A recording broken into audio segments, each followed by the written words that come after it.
We were also talking about it. Okay na, we're here in top 2, we're fine. However it plays out later, it's fine. It's fine. Whatever's God's will, that's what will happen. So the kaba was gone because at that point it was beyond us. It was just, I think it was God's will. We got the second spot to sing, which made me happy that he got to sing last. And then that was it. He picked a song that he knew, that he was comfortable with, that he didn't have to learn. So yeah. Miss Leia, whose idea was it to get Vice ganda? We were asked by production, would you be interested in singing? I was like, yes.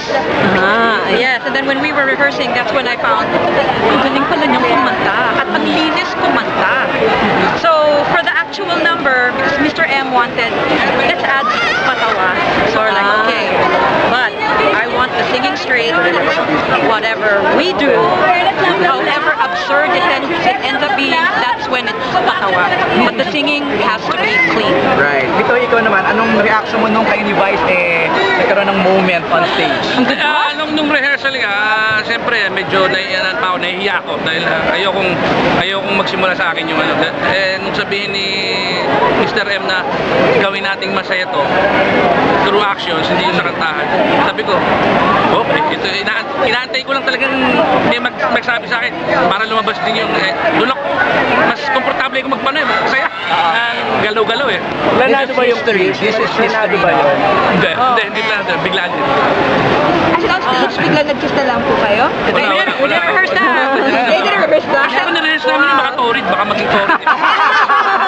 Hindi, biglaan yun, honestly. It was, I think my back was turned at that point and I was singing Turn Around Bright Eyes already at that point and being all dramatic.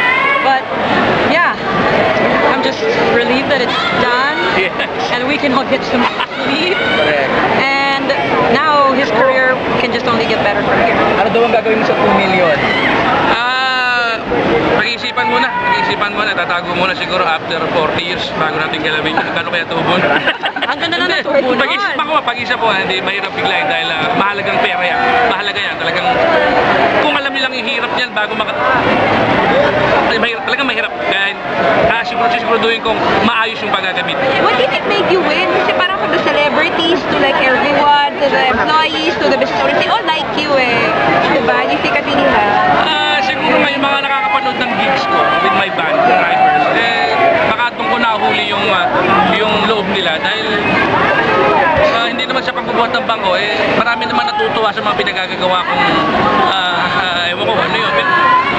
Yun, parang siguro yun ang nagtulak sa kanila para